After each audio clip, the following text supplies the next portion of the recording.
Hello everyone, I hope you all are doing good. स्वागत है आपका हमारे इस यूट्यूब चैनल पर। भाई हमारी रिवीजन सीरीज का सेशन नंबर 6 है और आज हम मोस्ट प्रॉब्ली वेक्टर अलजेब्रा को वाइंड अप करने की पूरी कोशिश करेंगे। तो देखिए भी समय को बर्बाद नहीं करते हैं, जहां से लास्ट सेशन छोड़ा था एक बार थोड़ा सा रिकॉल कर लें एंड देन फिर हम प्रोसीड करते हैं। तो देखिए हमने लास्ट सेशन में क्रॉस प्रोडक्ट की कुछ प्रॉपर्टीज पढ़ाई थी आप लोगों को, जैसे कि भाई जब आप ए क्रॉस ए करो तो वो जीरो वेक्टर होता है। सिमिलरली ए क्रॉस बी को अगर आप पलटोगे तो बाहर नेगेटिव साइन आ जाता है। ये हमने पढ़ा था। और क्रॉस प्रोडक्ट में हमने आई जे के बीच में रिलेशन पढ़ा था, एक बार वो भी दिखा देते हैं। उसको हमने ऐसे समझाया था इसके थ्रू, आई जे और ये के मींस आई क्रॉस जे करोगे तो के मिलेगा, जे क्रॉस के से आई मिलेगा और के क्रॉस आई से आपको जे मिलेगा। ये सब हमने लास्ट सेशन में पढ़ लिया था। अब जरा आगे चलते हैं, आज के सेशन को स्टार्ट करते हैं। कि इंपॉर्टेंट चीज है, एक छोटी सी चीज ऑब्जर्व करेंगे आप। मान लीजिए कि कोई वेक्टर है मेरा ए, कुछ भी ले लिया इस वेक्टर को मैंने, x i plus y j plus z के, ये मैंने आपका वेक्टर ए ले लिया। अब मैं चाहता हूं कि ए क्रॉस आई निकाला जाए। तो क्रॉस प्रोडक्ट निकालना है तो ए क्रॉस आई कैसे निकालते हैं, कि एक बच्चा कैसे प्रोसीड करेगा, ध्यान से सुनिए। उसका टेक्निक क्या है, आपने सीधा डिटरमिनेंट बनाना है। फर्स्ट रो में लिखना है आई जे के। पहले तो ए के कंपोनेंट्स, ए के कंपोनेंट्स क्या है भाई आपके, एक्स वाई जेड। फिर ये पीछे वाले वेक्टर के कंपोनेंट, पीछे कौन सा वेक्टर है, आई। तो आई के कंपोनेंट्स क्या होते हैं, 1 0 0, क्योंकि जे और के कोऑर्डिनेट यहाँ पे अवेलेबल नहीं है तो 0 0 हो गया। इस डिटरमिनेंट को आप खोल लीजिए तो जो भी इस डिटरमिनेंट का आंसर आएगा वो आपका आई ए क्रॉस आई हो जाएगा। तो आइए सॉल्व करते हैं। कैसे डिटरमिनेंट खोलते सबको पता है, पहला एलिमेंट पॉजिटिव, दूसरा नेगेटिव लिया एंड तीसरा फिर से पॉजिटिव। फर्स्ट रो गया तो 0 minus 0 this is 0, 0 minus z this is minus z, 0 minus y तो दिस इज माइनस वाई। तो इसको सॉल्व कीजिए। तो ये प्लस का जेड जे हो जाएगा, ये प्लस का जेड जे हो जाएगा और ये माइनस का वाई के हो जाएगा। तो ये आपका ए क्रॉस आई आ गया। सिमिलरली कोई आपसे ए क्रॉस जे पूछे तो आप ए क्रॉस जे भी निकाल सकते हैं और सेम मैनर में आप ए क्रॉस के भी निकाल सकते हैं। अब इसको करने का ना एक तरीका और एक नजरिया और भी है, जरा वो दिखा देता हूं मैं आपको।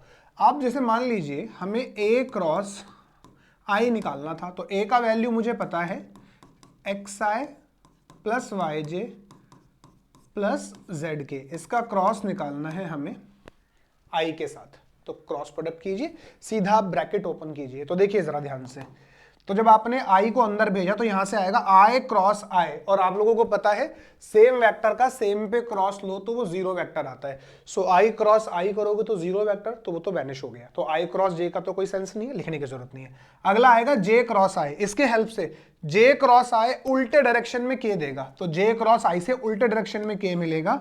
सो दिस इज माइनस के। अच्छा के क्रॉस आई से आपको जे मिलेगा, तो प्लस जेड और यहां मिलने वाला है आपको जे। इसको सीधा करके लिख लीजिए बस। सो ए क्रॉस आई इज जे वाला एलिमेंट पहले, जेड जे माइनस वाई के। आप इजीली ऊपर से वेरीफाई कर सकते हो, सेम आंसर है। तो जैसा अप्रोच आपको अच्छा लगता है, आपको डिटरमिनेंट से जाना डिटरमिनेंट से चले जाइए, आपको ऐसे जाना ऐसे चला जाइए। It is totally up to you कि आप कैसे करेंगे। अब देखिए इसके ऊपर ना एक प्रॉब्लम है। सीबीएसई बोर्ड 2015 में एक सवाल आ गया 4 मार्क का, दिल्ली रीजन की बात हो रही है।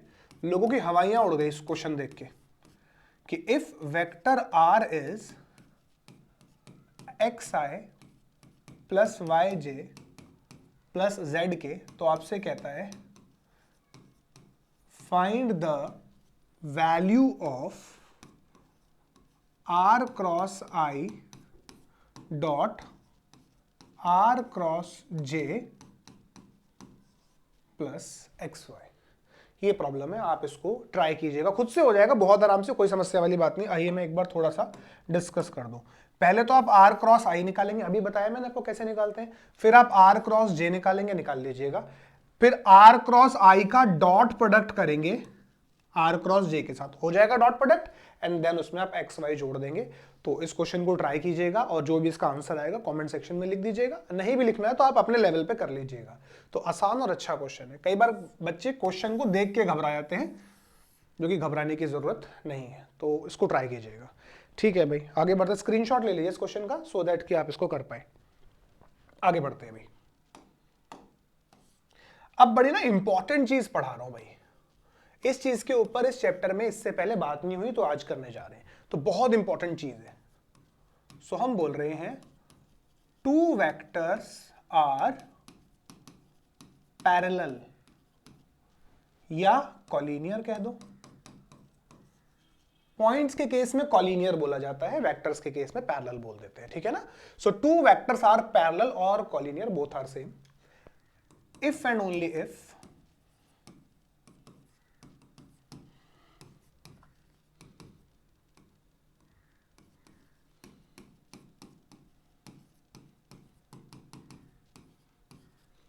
दो वेक्टर पैरेलल कब कहलाते हैं, जब उनका क्रॉस प्रोडक्ट किसके इक्वल हो, जीरो वेक्टर के इक्वल हो। जीरो के नहीं, जीरो वेक्टर के इक्वल हो। इसको जरा मैथमेटिकली लिख देता हूं मैं एक बार। That is vector A is parallel to vector B if and only if A cross B is zero vector. ठीक है कि नहीं। एक बार जरा इसको बॉक्स में बना देते हैं सो दैट कि आप लोग इसे हाईलाइट कर पाओ। सो भाई दो वेक्टर पैरेलल कब है, जब उनका क्रॉस प्रोडक्ट जीरो वेक्टर, उल्टा पढ़िए, अगर दो वेक्टर का क्रॉस प्रोडक्ट जीरो वेक्टर आ गया तो वेक्टर कहलाएंगे पैरेलल। तो किन्हीं भी दो वेक्टर को पैरेलल प्रूफ करना रहेगा तो क्या प्रूफ करोगे, उनका क्रॉस प्रोडक्ट जीरो वेक्टर के इक्वल दिखा दोगे। उल्टा पढ़ो, अगर किन्हीं भी दो वेक्टर का क्रॉस प्रोडक्ट जीरो वेक्टर के इक्वल आ गया तो वेक्टर क्या कहलाएंगे, पैरेलल। 2 मिनट में समझ लेते हैं। मान लो आप क्वेश्चन कर रहे हो, करते करते आपको X cross Y zero vector मिल गया, इट मींस ये दोनों वेक्टर तो आपस में पैरेलल हैं। जैसे मान लो आप कोई क्वेश्चन कर रहे हो ए क्रॉस बी क्रॉस, ये आपका जीरो वेक्टर आ गया, तो इन दोनों वेक्टर का क्रॉस प्रोडक्ट जीरो वेक्टर आ गया, इट मींस ये दोनों वेक्टर आपस में पैरेलल हैं। तो ये बात आप लोगों ने समझ के चलनी है। अच्छी चीज है, आसानी से समझ में आ जाती है। अच्छा एक चीज ना और ध्यान से सुनना मेरी बात को, कई बार बच्चे ना इसको मिसअंडरस्टैंड कर जाते हैं। मैं एक बार दिखा देता हूं कैसे। हमने जब परपेंडिकुलर पढ़ा, दो वेक्टर परपेंडिकुलर कब, जब उनका डॉट प्रोडक्ट जीरो, वहां जीरो है और यहां पे जीरो वेक्टर है, जमीन आसमान का अंतर है। बच्चे फर्क नहीं करते, कई बार यहां पे भी जीरो लिख देते हैं, तो इस चीज से बचना है हमें, ठीक है कि नहीं। तो ये ध्यान रखेंगे। आगे बढ़ते हैं। इसको समझने के लिए एक बहुत बढ़िया सा क्वेश्चन सीबीएसई बोर्ड 2009 1 मार्क का आया था, मैं ले लेता हूं क्वेश्चन। वो क्वेश्चन कह रहा है P का वैल्यू निकालना है, find P if vector A है आपका 3i plus 2j plus 9k and vector B है आपका i plus pj plus 3k are parallel. ठीक है भाई, आपसे कह रहा है P का वैल्यू बताइए अगर ये दोनों वेक्टर आपस में कैसे हैं, पैरेलल। अगर दो वेक्टर पैरेलल तो आपको पता है क्या होता है, उनका क्रॉस प्रोडक्ट जीरो वेक्टर के इक्वल होता है। तो आइए जरा, तो हम लिखेंगे since vector A is parallel to vector B, so therefore I can say A cross B is nothing but zero vector. So A cross B निकाल लीजिए, I J K। A के कंपोनेंट है आपके 3 2 9, B के component है आपके 1 P और 3, और राइट साइड में लिखा हुआ है हमारे पास जीरो वेक्टर। इसको यहां लेके चलते हैं, इसको सॉल्व कीजिए। डिटरमिनेंट I का कंपोनेंट क्या आएगा भाई, 6 माइनस 9P, तो ये आपका I का कंपोनेंट आएगा। फिर J का कंपोनेंट क्या आएगा वो भी देख लेते हैं, बीच वाला हाइड किया, 9 माइनस 9 0, तो ये 0J आ जाएगा, लिखने की जरूरत नहीं है, बट चाहो तो लिख लीजिए, प्लस 0J। K का कंपोनेंट क्या आएगा, 3P minus 2 plus 3P minus 2K। Right side में वी हैव जीरो वेक्टर, तो जीरो वेक्टर का वैल्यू हम जानते हैं, this is 0i plus 0J plus 0K। I have to find P। अब ये दोनों वेक्टर आपस में बराबर हैं, तो दो वेक्टर कब बराबर होते हैं, जब करस्पॉन्डिंग कंपोनेंट्स बराबर होते हैं।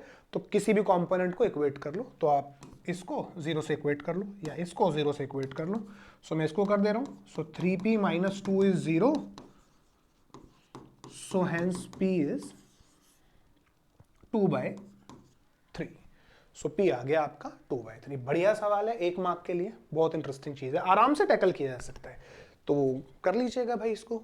तो 2 वेक्टर पैरेलल के बारे में ये बात हमें पता लग गई। आइए एक छोटी सी चीज और भाई, ऐसा ना मैंने परपेंडिकुलर में भी करवाया था कुछ, देखिए भाई जरा याद करेंगे, परपेंडिकुलर में भी हमने ऐसा कुछ करवाया था।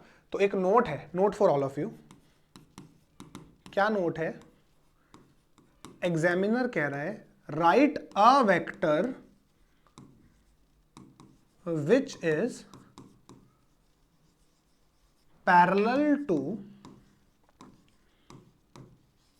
Each and every vector.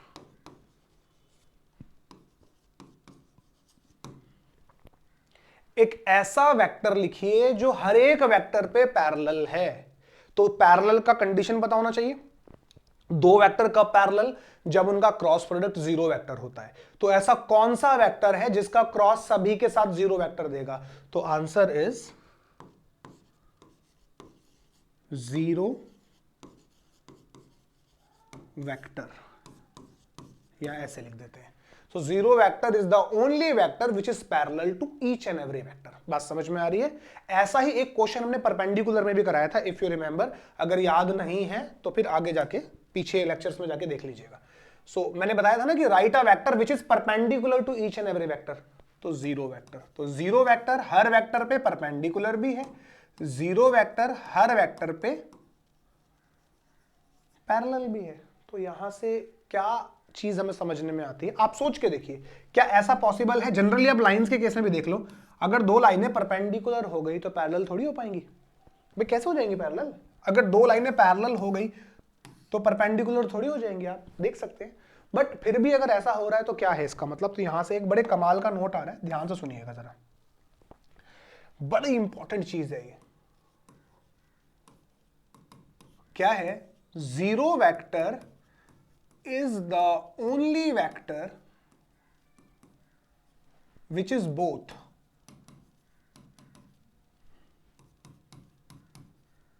parallel and perpendicular to each and every vector। क्योंकि किसी और वेक्टर के लिए ऐसा होना तो संभव नहीं है। ऐसा काम सिर्फ कौन कर सकता है? 0 वेक्टर कर सकता है, कि 0 vector is the only vector which is both parallel and perpendicular to each and every vector. आइए समझाते हैं। जैसे मान लो कल को कोई सवाल कर रहा हूं मैं, और सवाल करते करते मुझे ऐसा मिल गया, इन दोनों का डॉट प्रोडक्ट 0। तो अगर 2 वेक्टर का डॉट प्रोडक्ट 0 है तो वो दोनों आपस में परपेंडिकुलर कहलाते हैं। तो मैं ऐसे कह देता हूं कि जो वेक्टर ए है परपेंडिकुलर है वेक्टर बी के। कह सकते हैं कि नहीं कह सकते? भाई अगर 2 वेक्टर का डॉट प्रोडक्ट 0 तो वो दोनों आपस में परपेंडिकुलर, तो इट मींस ये दोनों परपेंडिकुलर हो गए आपस में। तो मैंने कह दिया वेक्टर ए परपेंडिकुलर है वेक्टर बी पे। लाइकवाइज सोचो इसी क्वेश्चन में कोई मुझे ऐसा बता दे कि ए क्रॉस बी 0 वेक्टर है। अरे इन दोनों का क्रॉस प्रोडक्ट तो 0 वेक्टर है, इसका मतलब वेक्टर ए पैरेलल हो गया वेक्टर बी के। अब वेक्टर ए परपेंडिकुलर भी है वेक्टर बी पे, वेक्टर ए पैरेलल भी है वेक्टर बी पे, ऐसा तो पॉसिबल नहीं है। ऐसा किसके लिए पॉसिबल है? सिर्फ और सिर्फ 0 वेक्टर के लिए, क्योंकि मैं जानता हूं 0 vector is the only vector which is both parallel and perpendicular to each and every vector. But यहां पे ए बी पर परपेंडिकुलर भी है और ए बी पर पैरेलल भी है। इट मींस ए कोई साधारण वेक्टर नहीं है, ए एक 0 वेक्टर है। बात समझे कि नहीं? क्लियर है भाई कि ए एक 0 वेक्टर, क्योंकि 0 वेक्टर ही ऐसा कर सकता है। अब एक इसको लेवल आगे लेके चलते हैं। मैंने कहा इन 2 वेक्टर का डॉट प्रोडक्ट 0, तो मैं कह रहा हूं कि ए परपेंडिकुलर है बी पर। तो कि बच्चा ऐसा भी तो कह सकता है कि सर अगर ए बी पे परपेंडिकुलर है तो फिर बी भी तो ए पे परपेंडिकुलर है। ठीक है जी, अगर ए बी पे पैरेलल है तो फिर बी भी तो ए पे पैरेलल है। सो बी ए पे परपेंडिकुलर भी है, बी ए पे पैरेलल भी है। ऐसा तो सिर्फ किसके लिए हो सकता है? 0 वेक्टर के लिए। सो इट मींस कि वेक्टर बी साधारण वेक्टर नहीं है, वेक्टर बी एक 0 वेक्टर है। अब इस चीज को समराइज करता हूं, 2 मिनट दीजिए मुझे, सुनिएगा भाई। ये दोनों का डॉट प्रोडक्ट 0, इट मींस ये दोनों आपस में परपेंडिकुलर, मतलब ए बी पे परपेंडिकुलर है और बी ए पे। कह सकते हैं इन दोनों का क्रॉस प्रोडक्ट 0, इट मींस ये दोनों आपस में पैरेलल। मतलब कोई कहने वाला ए बी पे पैरेलल कह दे और बी ए पे पैरेलल कह दे, इट मींस ए बी पे परपेंडिकुलर भी है, ए बी पे पैरेलल भी है, ऐसा काम तो सिर्फ जीरो वेक्टर कर सकता है। तो इसका कंक्लूजन क्या है कि वेक्टर ए एक जीरो वेक्टर है। लाइकवाइज बी ए पे परपेंडिकुलर भी है, बी ए पे पैरेलल भी है, तो इसका कंक्लूजन क्या है कि वेक्टर बी एक जीरो वेक्टर है। तो यहां से मुझे दो पॉसिबिलिटी मिली, या तो वेक्टर ए जीरो वेक्टर होगा या फिर वेक्टर बी जीरो वेक्टर होगा। बात समझ में आ गई। अब एक छोटी सी चीज एक्स्ट्रा पूछ रहा हूं आप लोगों से, ध्यान से देखना। गिवन है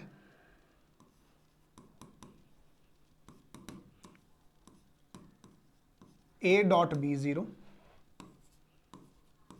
A cross B zero vector and vector A is not equal to zero vector.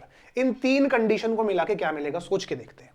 समझने वाले समझ चुके हैं, जो लोग समझ चुके हैं कमेंट सेक्शन में लिख दीजिएगा, अगर नहीं समझे तो यहां देख लीजिए, तो 1 मिनट लगाएंगे। हाँ भाई, ये दोनों का dot product zero, it means दोनों आपस में परपेंडिकुलर। ये दोनों का cross product zero vector, it means दोनों आपस में पैरेलल। तो दोनों आपस में परपेंडिकुलर, दोनों आपस में पैरेलल, ये तो पॉसिबल ही नहीं है। इट मींस इनमें से कोई एक या फिर दोनों जीरो वेक्टर है, क्योंकि जीरो वेक्टर ही एक ऐसा वेक्टर है जो ये कारनामा कर सकता है। लेकिन क्वेश्चन में क्या गिवन है, क्वेश्चन कह रहा है कि वेक्टर ए तो जीरो वेक्टर हो ही नहीं सकता। इस सारी चीज का एक ही कंक्लूजन है कि वेक्टर बी एक जीरो वेक्टर है। आई होप आपको समझ में आ गया होगा भाई। इसका मतलब दोनों आपस में परपेंडिकुलर, इसका मतलब दोनों आपस में पैरेलल। ये काम तो जीरो वेक्टर कर सकता है। इट मींस या तो वेक्टर ए जीरो वेक्टर होगा या फिर वेक्टर बी जीरो वेक्टर होगा, बट वेक्टर तो जीरो वेक्टर है ही नहीं। It means vector B is zero vector. I hope आप लोगों को मेरी बात समझ में आ गई। क्लियर है? पैरेलल परपेंडिकुलर बढ़िया चीज है, क्लियर हो गया होगा बढ़िया से। चलिए ग्रेट, इस पर बहुत बढ़िया बढ़िया सवाल कराएंगे आपको। अभी हाल फिलहाल इसका स्क्रीनशॉट वगैरह लेना है तो आप ले सकते हैं। चलिए अभी देखते हैं। अब एक क्वेश्चन कराते हैं बड़ा ही इंटरेस्टिंग। सीबीएसई बोर्ड 2009 में 4 मार्क का आया था ये। सीबीएसई बोर्ड 2009 4 मार्क का क्वेश्चन लिख देते हैं। और क्वेश्चन बड़ा अच्छा है। क्वेश्चन है if vector A cross B is same as vector C cross D and vector A cross C is same as vector B cross D, तो आपसे कहता है शो कीजिए vector A minus D is parallel to vector B minus C where vector A D के equal नहीं है and vector B C के equal नहीं है। बहुत ब्रिलियंट क्वेश्चन है। CBSE board 2009 4 mark each and every set. ध्यान से देखिए, पहले तो समझ लेते हैं। ये दो चीजें गिवन है, पहले गिवन को पकड़ते हैं। क्या गिवन है भाई? ए क्रॉस बी बराबर है सी क्रॉस डी के, ठीक है, एंड ए क्रॉस सी बराबर है बी क्रॉस डी के। बढ़िया।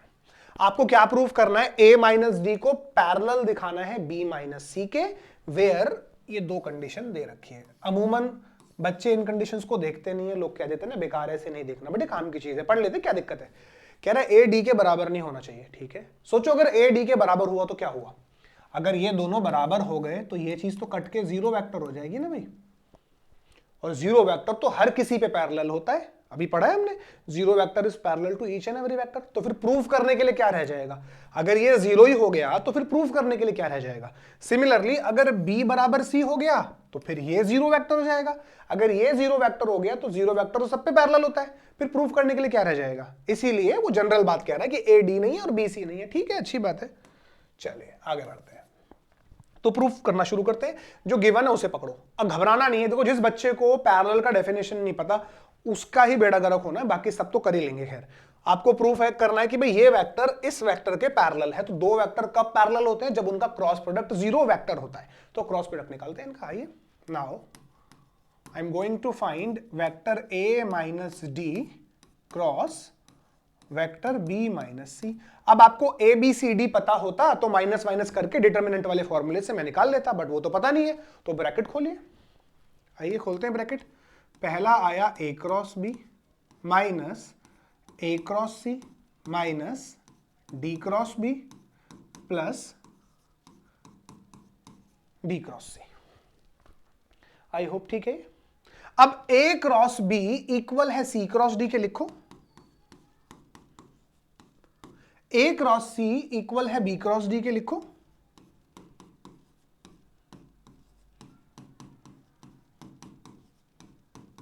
अब सुनिए, वेक्टर्स में आपको पता है इसे अगर मैं पलट दूं तो साइन चेंज हो जाता है। पलट दीजिए, क्यों पलटना अभी पता लग जाएगा। सो दिस इज माइनस का डी क्रॉस सी, इसे आप पलट दो साइन चेंज हो जाएगा, तो प्लस का डी क्रॉस बी, माइनस का डी क्रॉस बी और प्लस का डी क्रॉस सी। तो देखिए भाई, डी क्रॉस सी से डी क्रॉस सी गया, डी क्रॉस बी से डी क्रॉस बी गया, तो ये इससे गया, तो इसका आंसर आ गया 0 वेक्टर। अब बच्चे क्या ब्लंडर करते हैं, बच्चे क्या गलती करते हैं, बच्चों से क्या गलती होती है, सब कुछ काट पीट के आंसर लिख देते हैं 0। बस यही बेड़ा गर्क हो गया, बस यही सारा अनर्थ हो गया। बस इस क्वेश्चन को अब लोगों को लगता होगा इतना आसान क्वेश्चन पेपर में 4 मार्क का कैसे दे दिया। यहां ब्लंडर होता है बच्चों से, क्योंकि यहां बच्चे 0 लिख देंगे तो 0 थोड़ी होगा ये। अरे भाई, ये एक वेक्टर है, ये एक वेक्टर है, वेक्टर में से वेक्टर माइनस करोगे तो वेक्टर ही तो आएगा। बच्चे यहाँ पे 0 लिख देते हैं। 0 is not a vector, 0 is a scalar, तो स्केलर थोड़ी आएगा, वेक्टर आएगा यहाँ पे। सो यहाँ आएगा 0 वेक्टर, तो ये ध्यान रखना है आपने। सो इन दोनों वेक्टर का क्रॉस प्रोडक्ट 0 वेक्टर आ गया, इसका मतलब ये वेक्टर्स डिक्लेयर हो गए क्या, parallel. So hence I can say कि vector a minus D is parallel to vector b minus C. I hope आप लोगों को समझ में आ गया होगा क्वेश्चन। बढ़िया सवाल है, मजेदार, आराम से हो जाता है। डेफिनेशंस आती हो तो सारा काम हो जाएगा। चलिए ठीक है भाई, तो देखिए भाई, क्रॉस प्रोडक्ट तो हमने अच्छा खासा पढ़ लिया। अब तक हमने क्रॉस प्रोडक्ट का डेफिनेशन नहीं देखा। एक क्रॉस प्रोडक्ट का डेफिनेशन देख लेते हैं और एक फॉर्मूला होता है क्रॉस प्रोडक्ट के मैग्नीट्यूड का, उसको देख लेते हैं। बस अंतिम पड़ाव पे है हमारा चैप्टर। तो आइए क्रॉस प्रोडक्ट का आपको डेफिनेशन पढ़ाते हैं। बड़ा ही इंटरेस्टिंग है, मजेदार है, आ जाएगा आप लोगों को। देखिए भाई, क्रॉस प्रोडक्ट, इसका डेफिनेशन क्या होता है सुनिएगा जरा। मान लो मुझे ए क्रॉस बी निकालना है, तो what is A cross B. तो ए क्रॉस बी का मीनिंग क्या है सुनिए जरा। ए क्रॉस बी होता है एक वेक्टर, ठीक है जी। This is a vector which is perpendicular to both vector A and vector B। तो A क्रॉस B एक ऐसा वेक्टर है जो A और B दोनों पे परपेंडिकुलर है। बात समझ में आ रही है। A cross B is a vector which is perpendicular to both vector A and vector B। समझने की कोशिश करेंगे।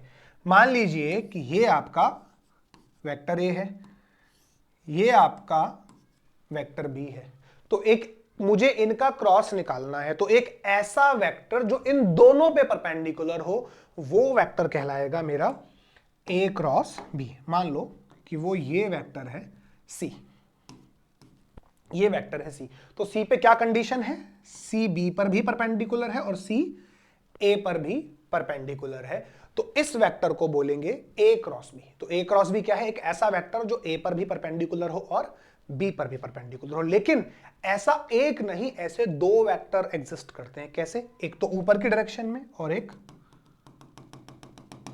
ये नीचे की डायरेक्शन में भी तो एग्जिस्ट कर रहा है, माइनस सी। वेरीफाई करो भाई, ये भी ए पर परपेंडिकुलर है और बी पर भी परपेंडिकुलर है। तो सर कौन सा डायरेक्शन लेंगे, कैसे करेंगे, तो ये राइट हैंड थंब रूल से डिसाइड होता है। ये सब इन चीजों में घुसना नहीं है, राइट हैंड थंब रूल से डिसाइड होता है। बाकी आप ये समझ लो बहुत आसानी से, मुझे एक ऐसा वेक्टर लिखना है जो ए और बी दोनों पे परपेंडिकुलर है, तो वो ए क्रॉस बी होगा। एग्जामिनर बोले एक ऐसा वेक्टर लिखिए जो बी और ए दोनों पे परपेंडिकुलर है, तो वो बी क्रॉस ए होगा। ठीक है कि नहीं, इस तरीके से बाकी समझा देंगे। इसमें ऐसा कोई बड़ी चीज थोड़ी है, इसमें घुसना नहीं है बस हमें ज्यादा। ठीक है भाई, तो जो सी है वो ए पर भी परपेंडिकुलर है और बी पर भी परपेंडिकुलर है। चलिए हटा दे रहा हूं मैं इसको, बना लीजिएगा। अब समझने वाली चीज, बस ये बात ध्यान रखना कि ऐसे एक नहीं, ऐसे दो वेक्टर एग्जिस्ट करते हैं। दो वेक्टर मतलब एक ऊपर की डायरेक्शन में और एक नीचे की डायरेक्शन में। ठीक है कि नहीं, जैसे मैंने कहा एक ऐसा वेक्टर लिखो जो सी पर भी परपेंडिकुलर हो और डी पर भी परपेंडिकुलर हो। तो ऐसे कितने वेक्टर एग्जिस्ट करते होंगे, दो, एक ऊपर की डायरेक्शन में और एक नीचे की डायरेक्शन में। तो एक ऐसा वेक्टर जो सी पे भी परपेंडिकुलर है और डी पे भी परपेंडिकुलर है, वो वेक्टर कौन होगा, वो वेक्टर होगा इनका cross product C cross D. ठीक है, मैंने कहा एक ऐसा वेक्टर लिखो जो a प्लस बी पे भी परपेंडिकुलर हो और a माइनस बी पे भी परपेंडिकुलर हो, तो वेक्टर कौन होगा, इन दोनों का क्रॉस प्रोडक्ट। और ऐसे कितने वेक्टर एग्जिस्ट करते होंगे, दो, एक ऊपर की डायरेक्शन में और एक नीचे की डायरेक्शन में, ठीक है कि नहीं। एक बार देख लीजिए, मैं डेफिनेशन लिख लीजिए।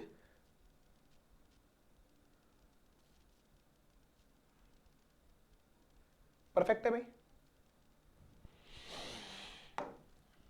तो ए क्रॉस बी का हमें डेफिनेशन समझ में आ गया, क्लियर है कि नहीं। अब ध्यान से सुनिए, एक छोटी चीज तो बताता हूं, जैसे मान लो ये था आई क्रॉस जे, तो आई क्रॉस जे क्या होता है, मैंने कहा एक ऐसा वेक्टर बताइए जो आई पर भी परपेंडिकुलर है और जे पे भी परपेंडिकुलर है, तो आई क्रॉस जे, तो वो वेक्टर कौन होता है, के।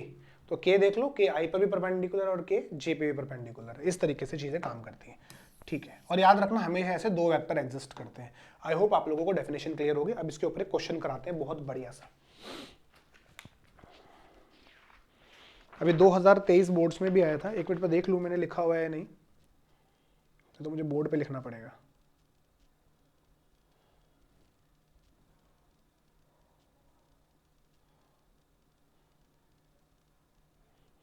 नहीं, मैंने वैसे नोट नहीं किया हुआ, कोई बात नहीं।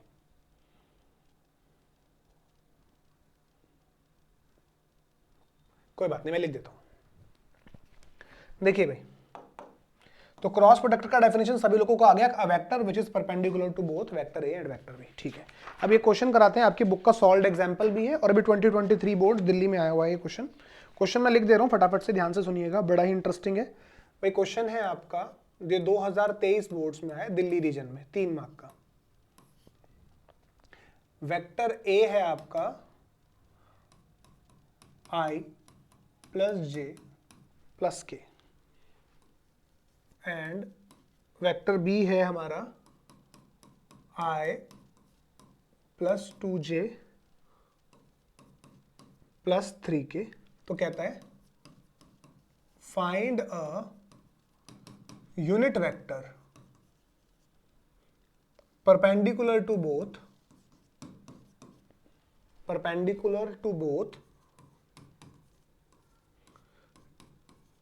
a plus B and a minus B, ठीक है कि नहीं। ये आपका प्रॉब्लम है, ठीक है भाई। बहुत आसान है, आराम से बनेगा, एक बार आप क्वेश्चन को जरा रीड कर लें। ए वेक्टर दे दिया, बी वेक्टर दे दिया, आपसे क्या कह रहा है, find a unit vector perpendicular to both A plus B and A minus B. थोड़ी देर के लिए यूनिट को गोली मारो, इसे भूल जाओ थोड़ी देर के लिए। आपसे कह रहे हैं find a vector perpendicular to both A plus B and A minus B, मतलब एक ऐसा वेक्टर निकालना है जो ए प्लस बी पे भी परपेंडिकुलर हो और ए माइनस बी पे भी परपेंडिकुलर हो। तो हमने अभी पढ़ी डेफिनेशन, ऐसा वेक्टर क्या होता है, इन दोनों का क्रॉस प्रोडक्ट, ठीक है भाई। तो वो हो जाएगा A plus B cross with A minus B, तो ठीक है, क्रॉस निकालेंगे हो जाएगा काम। तो solution goes like this. Firstly मैंने निकाला vector A plus vector B, कर लो फटाफट फटाफट, कितना हो रहा है, तो this is 2i 3j 4k। अब आप निकालो वेक्टर a माइनस बी, वो क्या हुआ भाई, i से i चला गया, तो this is minus j and minus 2k। तो आपके पास a प्लस बी भी आ गया और a माइनस बी भी आ गया। अब आपको एक ऐसा वेक्टर लिखना है जो इन दोनों में परपेंडिकुलर है, तो वेक्टर कौन होगा, इन दोनों का क्रॉस प्रोडक्ट। आइए देखते हैं। तो द वेक्टर ऐसे लिखना जैसे मैं लिख रहा हूं, द वेक्टर परपेंडिकुलर पूरा लिखना to both vector a plus B and a minus B is a plus B, इन दोनों का क्रॉस प्रोडक्ट होगा, ठीक है भाई। इसे मैंने वेक्टर c बुला लिया, ठीक है भाई, इसे मैंने वेक्टर c बुला लिया। So that is what is vector c, vector c आ गया इन दोनों का क्रॉस प्रोडक्ट, तो निकालिए। So i j k, a plus B के कॉम्पोनेंट क्या है, 2 3 4, इसके कॉम्पोनेंट क्या है, 0 माइनस 1 माइनस 2, सॉल्व करो इसको। i का कॉम्पोनेंट माइनस 6 प्लस 4, मैं डायरेक्ट कर रहा हूं, माइनस 6 प्लस 4 माइनस 2i हो गया, वेरीफाई करो। फिर बीच में माइनस j होता है, माइनस j होता है, कॉम्पोनेंट लिख देते हैं, -4 तो ये -4 तो यहाँ +4 हो जाएगा, फिर k के कॉम्पोनेंट -2, सो ये आपका वेक्टर C आ गया। तो आपने एक ऐसा वेक्टर निकाल लिया जो a प्लस बी पे भी परपेंडिकुलर है और a माइनस बी पे भी परपेंडिकुलर है। आपने वो वेक्टर निकाल लिया, बट क्वेश्चन में वेक्टर थोड़ी मांगा है, क्वेश्चन में तो उसने यूनिट वेक्टर मांगा है, और आप क्या निकाल के बैठे हुए हो, वेक्टर। तो अगर आपके पास वेक्टर आ गया तो यूनिट वेक्टर हमारी जेब में, तो आप इसका यूनिट वेक्टर बना दीजिए। तो therefore what is C cap? C cap is nothing but c divided by its magnitude. तो आइए, माइनस का 2i प्लस का 4j माइनस का 2k, कितना हो गया भाई? 4, 16, 4, तो ये नीचे 24 हो गया, 24 हो गया, 6 इंटू 4 2 बाहर आ जाएगा। तो कितना आंसर आ गया? माइनस का 2i plus 4j minus 2k upon 2√6। So hence सबको अलग अलग करके लिख दो। सी कैप क्या आ गया? -1/√6i plus 2/√6j minus 1/√6k। ये वो आपका रिक्वायर्ड वेक्टर है। तो ये वो यूनिट वेक्टर है जो a प्लस बी पे भी परपेंडिकुलर है और a माइनस बी पर भी परपेंडिकुलर है। इजीली टैकल किया जा सकता है, बहुत आराम से हो जाएगा। आप लोग इसको एक बार देख लीजिए। ये शायद बुक का example number, if I am not wrong, example number 23 होगा, और जो 10.4 है उसका क्वेश्चन नंबर 2 शायद ऐसे ही है आपका। 10.4 का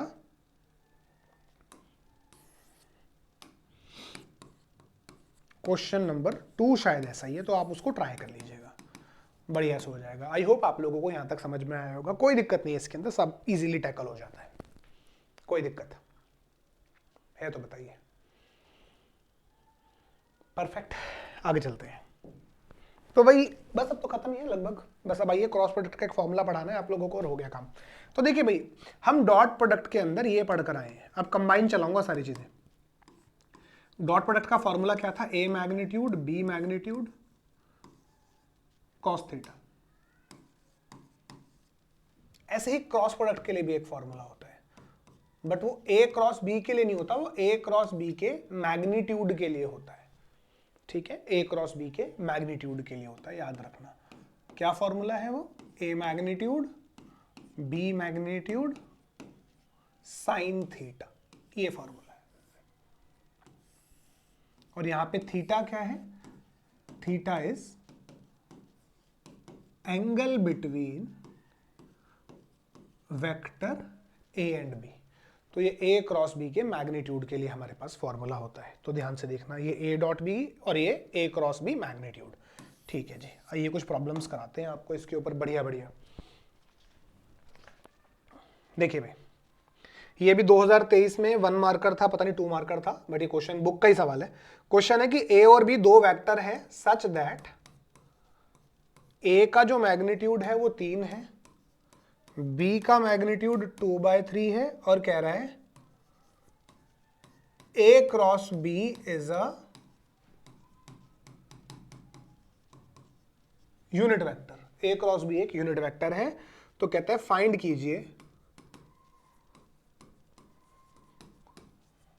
angle between vector a and b, ये कहना चाहता है।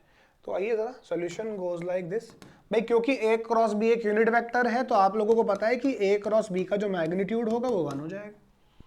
लेकिन a क्रॉस b के मैग्नीट्यूड का तो मैं फॉर्मूला जानता हूं, ये लिखा फॉर्मूला सामने लगाइए। तो this is a magnitude b magnitude sin theta is 1, a magnitude is 3, b magnitude is 2/3, sin theta is 1, 3 से 3 गया, तो sin थीटा आ गया आपका 1/2। तो sin 1/2 कब होता है? 30 डिग्री पे, तो आपका एंगल आ गया 30 डिग्री। बढ़िया क्वेश्चन है, अभी बोर्ड्स में आया है, रिसेंट बोर्ड्स में, तो इसको इजीली टैकल किया जा सकता है। बढ़िया सवाल है, मतलब आराम से कर सकते हैं आप लोग। ठीक है जी, आगे बढ़ते हैं।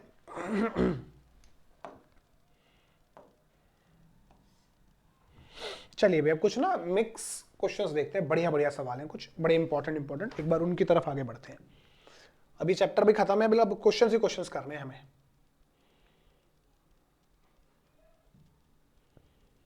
आ जाइए भाई।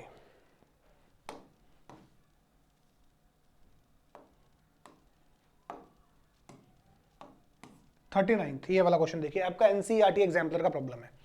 वो कहता है कि if A cross B magnitude square plus A dot B mod square 144 है, और कहता है कि जो ए का मैग्नीट्यूड 4 है तो बी का मैग्नीट्यूड बता दो किसके इक्वल होगा। पहले ये वाला प्रॉब्लम कर लेते हैं, बड़ा ही इंटरेस्टिंग है, आराम से हो जाएगा ये।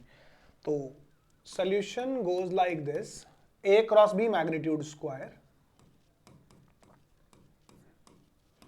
प्लस ए डॉट बी के मॉड का स्क्वायर 144 है, और ए मैग्नीट्यूड आपका 4 है, तो बी मैग्नीट्यूड बताना। अब सुनो भाई, इस अंदर वाले का फॉर्मूला, ए क्रॉस बी मैग्नीट्यूड का आपको फॉर्मूला पता है, अभी लास्ट पेज पे करा था हमने, A magnitude B magnitude sine theta, लेकिन सब पे स्क्वायर लगा हुआ है, तो ये चीज क्या बन जाएगी, A magnitude square B magnitude square sine square theta. ऐसे ही ए डॉट बी का फॉर्मूला पता है आपको, A magnitude B magnitude cos theta, ऊपर स्क्वायर लगा हुआ है, तो ये चीज क्या बनेगी भाई, this is A magnitude square B magnitude square cos square theta is 144। कुछ कॉमन दिखता है, मुझे दिख रहा है, आप भी देखिए।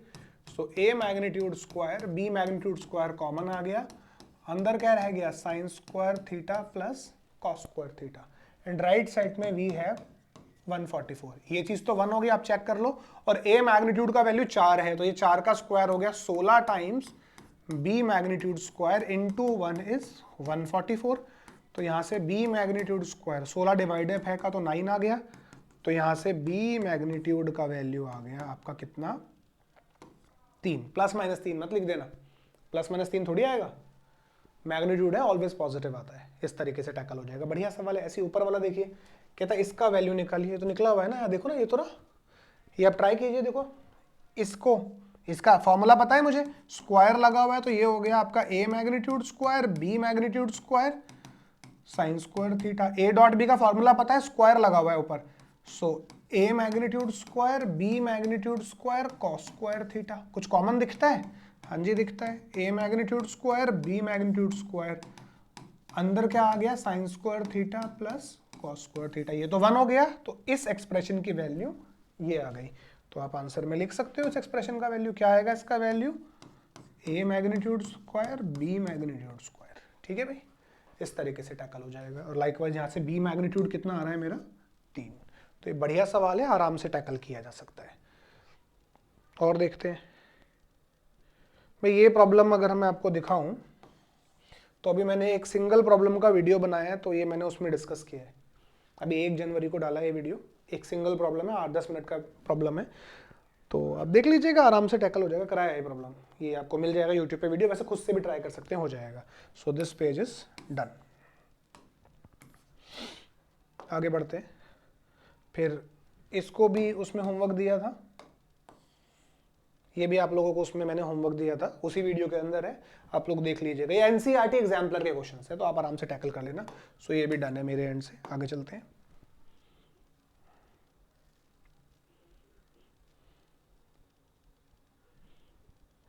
चलिए, ये आपका एनसीईआरटी एग्जाम्पलर का पार्ट है।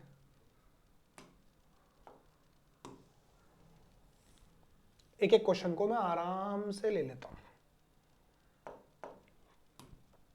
चलिए भाई, पहले ऊपर वाला एग्जाम्पल नंबर 16 पढ़ते हैं, बड़ा ही इंटरेस्टिंग एग्जाम्पल है, एग्जाम्पल 16, और ये क्वेश्चन नंबर 27। ये आपका एनसीईआरटी एग्जाम्पलर के क्वेश्चन है, 1 मार्कर, बढ़िया बढ़िया सवाल है।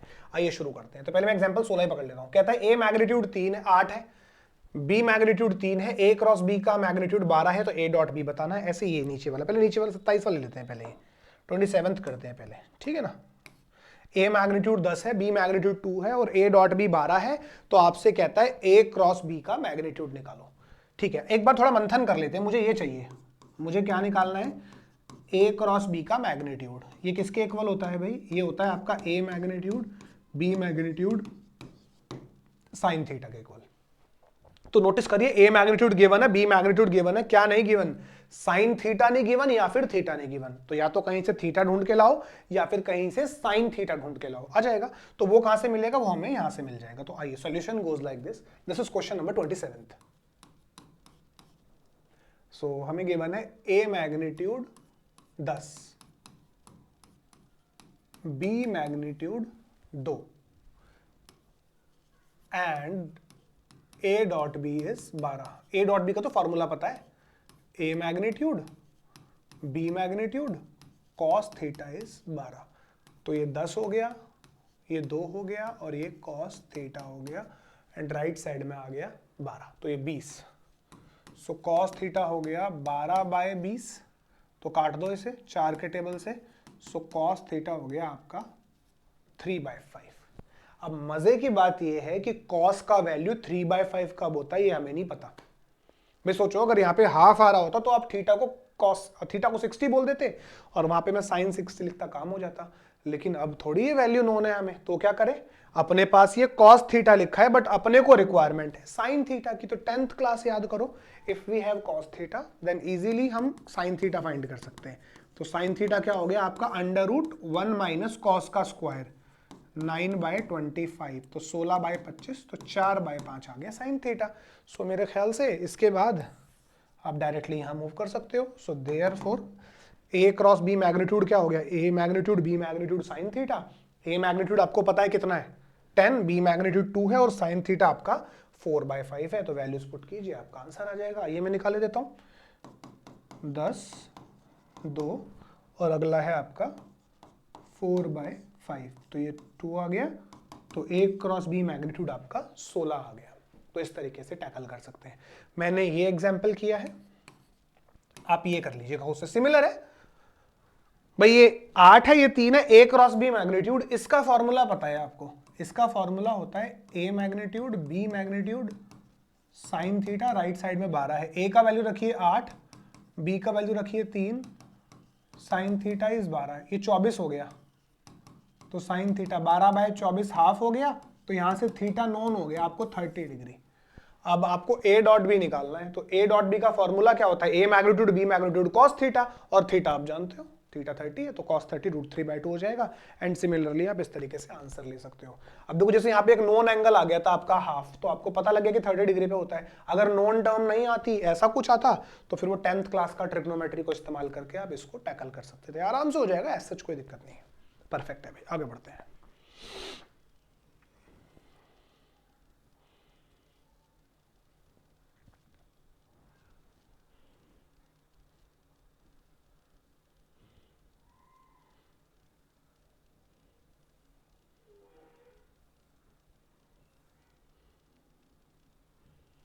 चलिए भी देखिए, अब ना कि बड़ा इंपॉर्टेंट पार्ट है, बहुत बढ़िया चीज है।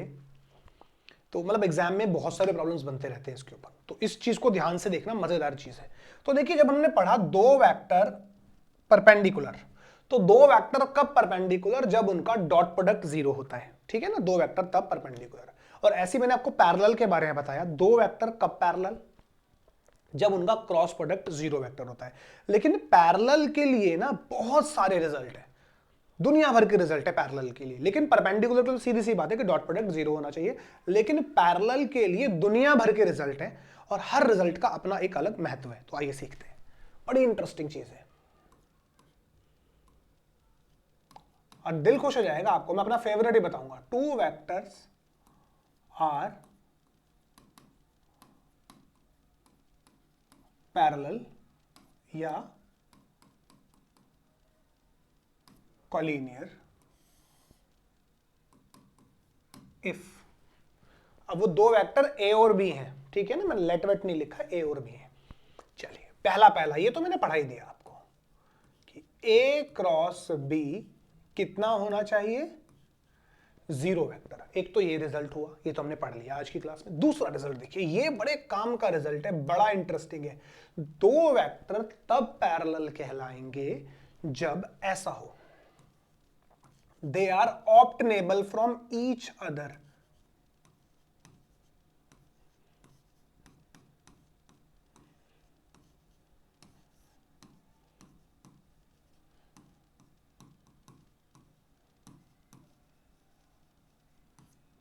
where lambda is a scalar, scalar means कोई भी रियल नंबर होगा।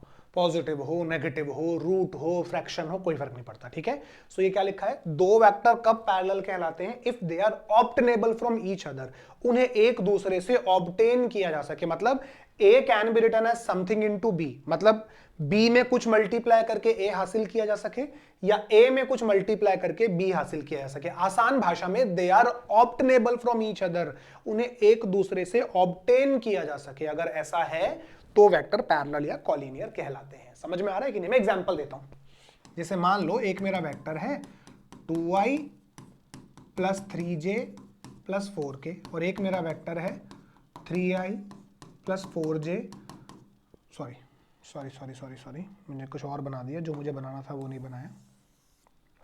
अगला वेक्टर है मेरा 4i plus 6j plus 8k। अब आप नोटिस करो, अगर आप यहां से 2 कॉमन निकाल लो तो जो अंदर चीज बची वो वेक्टर ए ही तो बची, वेरीफाई करो ना। अरे यहाँ पे 2i 3j 4k बचेगा, which is vector A, so I can write vector B is 2 times vector A, so vector B is obtainable from vector A. So इसका मतलब ये दोनों वेक्टर आपस में पैरेलल हो गए। समझ में आ रहा है कि नहीं? तो दो वेक्टर कब parallel, if they are obtainable from each other. बहुत बढ़िया रिजल्ट है, मजेदार। मतलब vector A can be written as something into vector B, और vector B can be written as something into vector A, ये ध्यान रखना। अभी आज ही की क्लास में मैंने एक क्वेश्चन कराया आपको, मैं देखो इस रिजल्ट से करके दिखाता हूं आपको, आप देखते रहिए, दिल खुश हो जाएगा आपका। सारी चीजें करनी जरूरी है हमें। मैंने भी आज की क्लास में कराया था क्वेश्चन, भाई मान लो ये वेक्टर ए है,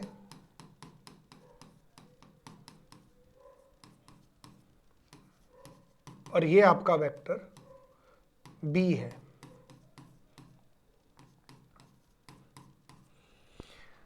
ये दोनों पैरेलल हैं,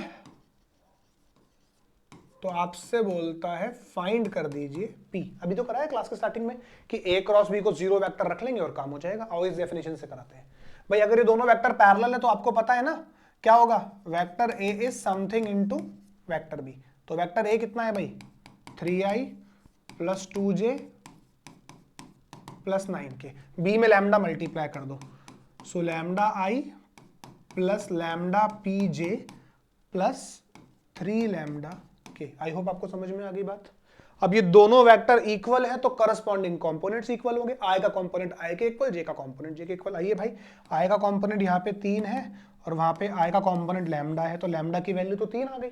एंड जे का कंपोनेंट यहाँ पे 2 है और वहां पे लैम्डा पी है, और लैम्डा का वैल्यू मैं 3 जानता ही हूँ, लैम्डा का वैल्यू 3 डालोगे तो पी का वैल्यू आ जाएगा 2/3। आप वेरीफाई कर लो।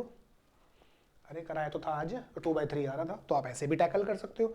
आपके पास मल्टीपल तरीके होंगे चीजों को डील करने के, ठीक है जी, करते रहना इसको खुद से। चलिए आइए, ये मेरा फेवरेट है, बहुत काम का रिजल्ट है, बड़ा इंपॉर्टेंट है। मान लो वेक्टर ए की शक्ल ऐसी है, कंपोनेंट्स वाइज लिख देता हूं ना मैं, a1i a2j a3k।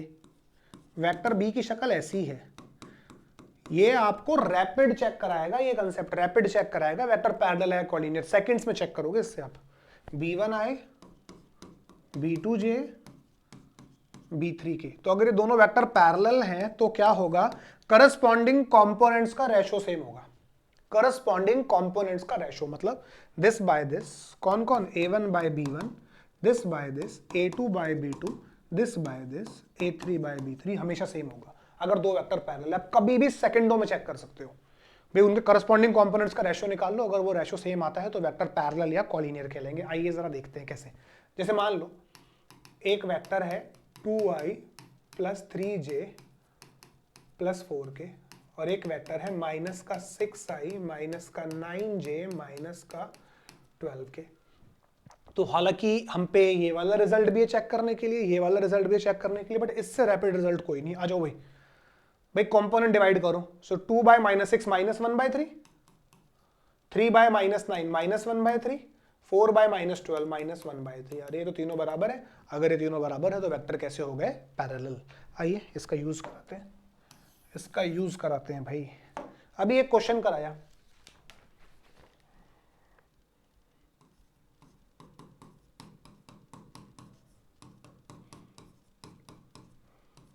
तीसरी बार हो रहा है आज की क्लास में।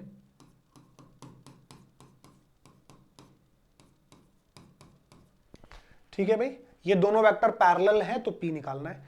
ऊपर वाले मेथड से भी करा दिया, इस वाले से भी करा दिया। आओ इससे देखो, अगर ये तीनों वेक्टर पैरेलल, ये दोनों लिखना since A and B are parallel, तो आपको पता है ना क्या होगा, करस्पॉन्डिंग कंपोनेंट्स का रेशो बराबर होगा।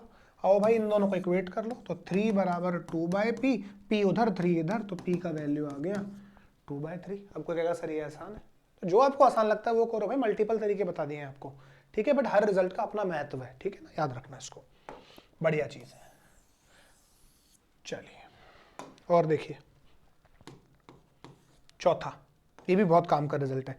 दो वेक्टर अगर पैरेलल हैं, एंगल बिटवीन देम इज 180, तो उनके बीच का एंगल 180 होगा। तो अगर दो वेक्टर पैरेलल हैं तो उनके बीच का एंगल हमेशा कितना होगा, 180 होगा। आप इसको मतलब यूज कर लेंगे, कभी भी यूज कर लेंगे, बढ़िया चीज है, मजेदार एकदम, तो आराम से हो जाएगा। आई होप आप लोगों को ये बात समझ में आ रही है, ठीक है भाई। अब एक बहुत काम की चीज करा रहे हैं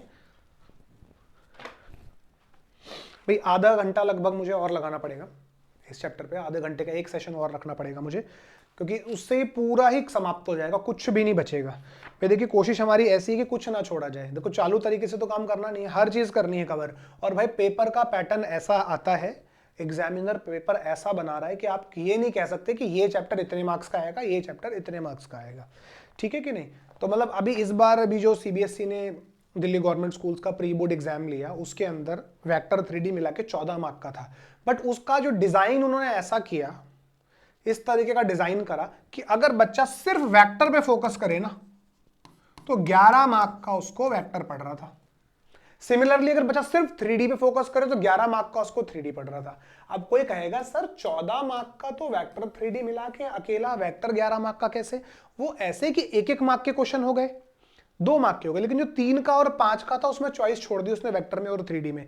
मतलब जो 3 मार्क का क्वेश्चन था वहां पे भी चॉइस डाल दी, एक क्वेश्चन वेक्टर का, चॉइस में 3D का, और 5 मार्क के क्वेश्चन में भी उसने चॉइस डाल दी, एक क्वेश्चन वेक्टर का और एक 3D का। तो सोचो कोई बच्चा सिर्फ वेक्टर वेक्टर ऑप्ट करे तो 5 मार्क का, फिर 3 मार्क का 8 मार्क, और एक एक मार्क के 3 क्वेश्चन थे या 2 क्वेश्चन थे, तो इस तरीके से 8-10 मार्क का वेटेज हो जाता है। तो कई बार पेपर ऐसा डिजाइन हो जाता है कि चॉइसेस में डाल देता है, तो आप एक चैप्टर के ऊपर अगर पकड़ के चलोगे तो आपको ज्यादा मार्क्स का मिल जाएगा। बट मैंने आपको जैसा स्टार्टिंग में बताया कि आपको कभी भी ऐसे नहीं सोचना कि भाई ये 4 मार्क का आएगा, ये 10 मार्क का आएगा, ये 7-7 का, नहीं भाई, आपको पूरा यूनिट ढंग से करना है, क्योंकि किस तरीके से पेपर डिजाइन करेगा आप खुद नहीं जानते, ठीक है भाई।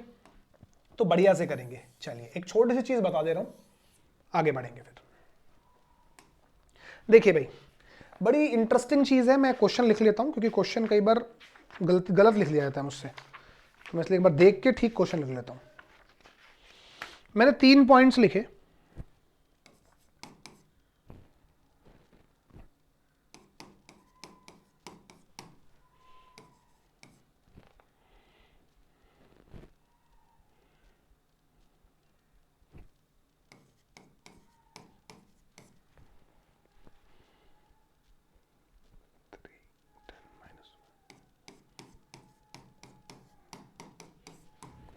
ये 3 पॉइंट्स हैं, इन तीनों पॉइंट्स को कॉलिनियर दिखाना है, इन तीनों पॉइंट्स को कॉलिनियर दिखाना है। कॉलिनियर का मतलब मुझे क्या प्रूव, ये लास्ट क्वेश्चन है क्लास के लिए, इसके ऊपर मतलब इसी तरह के 2 प्रॉब्लम्स है बस अभी, इस प्रॉब्लम को कॉलिनियर दिखाना है। कॉलिनियर का मतलब ये तीनों पॉइंट एक लाइन में होने चाहिए। तो मैं पिछले पेज पे जोड़ देता हूं 5वां पॉइंट, 3 पॉइंट्स, क्योंकि ये भी पैरेलल की कैटेगरी में हो जाता है ना, 3 points A, B, C are collinear if, बहुत सारे तरीके हैं। पहला तरीका तो यही है कि आप एरिया ऑफ ट्राइंगल ABC 0 दिखा दो। भी अगर 3 पॉइंट से बनने वाले ट्राइंगल का एरिया 0 है, इट मींस ट्राइंगल फॉर्म ही नहीं हो रहा, इट मींस वो एक लाइन को फॉर्म कर रहे हैं, लाइन को फॉर्म कर रहे हैं, इट मींस वो कॉलिनियर है। एक तरीका तो ये है, थोड़ा लंबा हो जाता है बट मैं आपको बता रहा हूं।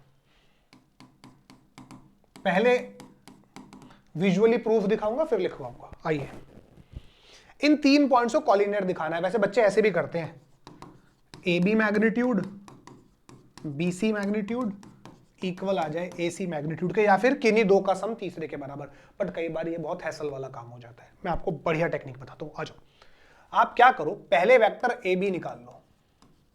वेक्टर ए बी निकालना आना चाहिए। Vector A B is a line segment, A से बी को जोड़ता हुआ, बी उसका फाइनल पॉइंट है, ए उसका इनिशियल पॉइंट है। कैसे निकलेगा भाई, 2 में से 1 गया तो आई, मैं डायरेक्ट लिख रहा हूं, 6 में से 2 गया तो 4, 3 में से 7 गया तो -4 के। ऐसे ही आप वेक्टर बी सी निकालिए। 3 में से 2 गया तो 1 आई, 10 में से 6 गया तो 4 जे, और ये -4 के। वेक्टर ए सी निकालिए। 3 में से 1 गया तो 2 आई, 10 में से 2 गया तो 8 जे, और ये -8 के। ये पॉइंट्स आप हटाते रहना भाई, मैंने लिख लिया है, इसको आप स्क्रीनशॉट कर लेना। आ जाओ भाई, कैसे वेरीफाई करा दूं मुझे खुद नहीं समझ में आ रहा, इतने सारे तरीके हैं। आ जाओ भाई, देखो अब 3 पॉइंट्स हैं, उन्हें कॉलिनियर दिखाना, तो vector A B B C और ए सी निकाल लो। आप चेक करो हर एक पॉइंट, इन दोनों को देखो, वो पैरेलल चेक करो, पैरेलल चेक करना सिखाया था ना करस्पॉन्डिंग कंपोनेंट से, this by this one, this by this one, this by this one, तो ये दोनों पैरेलल है, इट मींस तीनों पॉइंट्स कॉलिनियर है। इनका चेक कर लो, हाफ हाफ हाफ, ये दोनों पैरेलल हैं, इसका मतलब तीनों पॉइंट्स कॉलिनियर है। ए बी और ए सी को देख लो, हाफ हाफ हाफ, ये पैरेलल है, तो इसका मतलब तीनों पॉइंट्स कॉलिनियर है। तो मतलब कभी भी 3 पॉइंट को कॉलिनियर दिखाना है तो कोई भी 2 साइड्स को पैरेलल दिखा दो, ए बी बी सी पे, बी सी ए सी पे और ए बी ए सी पे, किन्हीं भी 2 साइड्स को आप पैरेलल दिखा दो तो पॉइंट्स आपके कॉलिनियर हो जाएंगे। किन्हीं भी 2 साइड्स को जो तुम्हें अच्छी लगती हो, ए बी को बी सी पे पैरेलल दिखा दो, या ए बी को ए सी पे पैरेलल दिखा दो, या बी सी को ए सी पे पैरेलल दिखा दो, तो आप किन्हीं भी 2 साइड्स को पैरेलल दिखा दो, आपका काम हो जाएगा। अब पैरेलल दिखाने के कितने तरीके हैं, मल्टीपल तरीके हैं। क्रॉस प्रोडक्ट 0 कर लो, या मैंने वो कराया था ऑप्टेनेबल फ्रॉम ईच अदर। आओ दिखाते हैं, आइए। आप इसको ऐसे लिख सकते हो, इसमें से 2 कॉमन निकाल लो, तो अंदर क्या बचा, i + 4j - 4। ये वेक्टर ए बी भी है और ये वेक्टर बी सी भी, जो आपको अच्छा लगे। मैंने वेक्टर बी सी लिख लिया, तो ए सी 2 टाइम्स बी सी हो गया, मतलब ए सी को मैंने बी सी से ऑब्टेन कर लिया, इसका मतलब ए सी और बी सी पैरेलल हो गए, इसका मतलब ये तीनों पॉइंट कॉलिनियर हो गए। बात समझ में आ रहा है। तो किन्हीं भी 3 पॉइंट को आपको कॉलिनियर दिखाना हो तो आप क्या दिखाएंगे कि कोई भी 2 साइड से वेक्टर बनाइए और वो दोनों आपस में पैरेलल हो जाए। इस तरीके से आप प्रूफ कर सकते हैं इजीली। बहुत बढ़िया चीज है, मजेदार। आप देखो ना, हर तरीके से हो रहा है, कितने मल्टीपल तरीके हैं पैरेलल कॉलिनियर दिखाने के। ठीक है जी, अब इसके ऊपर बस एक सवाल भाई, देखो मैं ऐसा समझता हूं, कहां गया भाई क्वेश्चन, ये प्रॉब्लम भाई एग्जाम में आने लायक चीज है, 2024 बोर्ड्स में आने लायक चीज है, ब्रिलियंट चीज है, मजा आ जाएगा आप लोगों को, आने लायक चीज है, this is important exam material है भाई ये तो।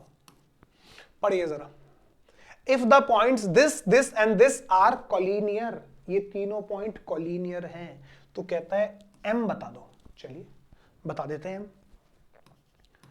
पहले तो इन पॉइंट्स का कोई नाम रखो। पहला पॉइंट हो गया मेरा ए, -1 -1 2। दूसरा पॉइंट हो गया मेरा B, 2m5।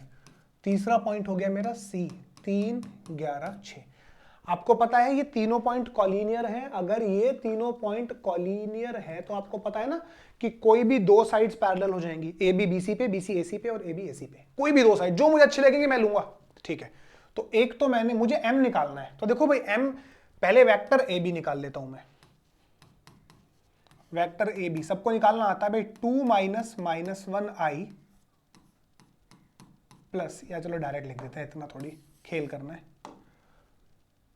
2 + 1i plus m + 1j plus 5 - 2k। So what is vector A B, check करिए, this is 3i plus m + 1j plus 3k। अच्छा, अब आप चाहे तो वेक्टर BC निकाल लें, चाहे तो वेक्टर AC निकाल लें, it is totally up to you. लेकिन थोड़ा दिमाग लगाइए, जब आप वेक्टर BC निकालोगे तो उसमें भी m इन्वॉल्व होगा। चेक करो ना भाई, 3 में से 2 गया तो 1, और ये 11 - m, इसमें भी m इन्वॉल्व हो रहा है, उसमें भी m इन्वॉल्व हो रहा है। तो आप क्यों BC निकाल रहे हो, आप AC निकाल लो, AC में m इन्वॉल्व होगा ही नहीं। सो मैंने वेक्टर AC निकाल लिया। व्हाट इज वेक्टर AC, आइए जल्दी जल्दी। तो this is 3 + 1i 11 + 1j 6 - 2k। Solve करो, तो this is 4i plus 12j plus 4k। हालांकि मैं BC भी निकालता तो भी काम हो जाता, थोड़ी कॉमन सेंस लगाओ। अगर मैं BC निकालता तो यहां पे भी m आ रहा होता, अब मेरा यहां पे m आ नहीं रहा है, तो बस हो गया काम। तो अब since A B C are collinear, अब ABC कॉलिनियर है तो आपको पता है कि AB और AC पैरेलल होंगे, इसका मतलब AB can be written as something into AC। यही तो पैरेलल की डेफिनेशन बताई मैंने आपको। आप वो अपॉन अपॉन वाले से भी कर सकते हैं, मैं तो इससे कर रहा हूं। AB, what is vector AB, वो रहा, जल्दी जल्दी देखो। सो 3i plus m plus 1j plus 3k। AC में लैम्डा मल्टीप्लाई कर दो, सो 4 lambda i 12 lambda j 4 lambda के। तो पहले i का कंपोनेंट इक्वेट किया, so it means 3 is 4 lambda, so lambda is 3/4 and यहां पे j का कंपोनेंट है m plus 1, m plus 1 is 12 lambda, और लैम्डा मुझे पता है 3/4, तो m प्लस 1 3/4, सो 12 इंटू 3/4 तो 9, सो m इज 8, m8 आ गया। ऐसे कर लो या आप ऐसे कर लो भाई, 3/4 ये डायरेक्ट कर दो ना, ये दोनों पैरेलल होंगे, इसका मतलब 3/4 बराबर होगा m प्लस 1 अपॉन 12 के। तो अच्छा आ गया, वैसे भी 8 ही आएगा, जैसे तुम्हें अच्छा लगे वैसे कर लो, बट ये भी अच्छा है, मुझे तो ये अच्छा लगता है। कर लेना भाई इस क्वेश्चन को। चलिए आगे बढ़ते हैं। ऐसा ही एक क्वेश्चन आप ये होमवर्क लगा लेना। Using vectors find the value of k such that these 3 points are collinear. Brilliant problem है, मजेदार। तो भाई देखिए, भी आज के सेशन के लिए सिर्फ इतना ही रखते हैं। आज के सेशन को, लंबा सेशन हुई है, बस एक छोटा सेशन और रहेगा, उसके अंदर पूरा कंप्लीटली वेक्टर हमारा वाइंड अप हो जाएगा। थोड़ा सा लंबा हो गया वेक्टर, बट वेक्टर में समय लगता है, क्योंकि उसे ढंग से करना है, समय लगाना। 6, 7, 8 मार्क का चैप्टर होता है, तो समय लगाना पड़ता है। तो अभी तक थोड़ा सा हमने स्लोली काम किया, लेकिन अब जो आगे की जर्नी है, इसके बाद हम 3D करेंगे एंड और चीजें करेंगे, एकदम रैपिड स्पीड में कराएंगे। इतना समय नहीं लगाएंगे क्योंकि समय भी थोड़ा कम ही रह गया है हमारे पास, तो अच्छे से करेंगे, मजा आ जाएगा आप लोगों को। लेकिन सारी चीजें डिटेल में भी करनी जरूरी थी, इसलिए इतना समय लगाया गया। अब आप लोगों का एक रिदम बन गया होगा हमारे साथ, तो अब आगे की चीजें, आगे की जर्नी को और बढ़िया और तेज रखेंगे। तो ठीक है भाई, अभी के लिए सिर्फ इतना ही। मिलते हैं आप लोगों से next time. Till then goodbye, God bless you all.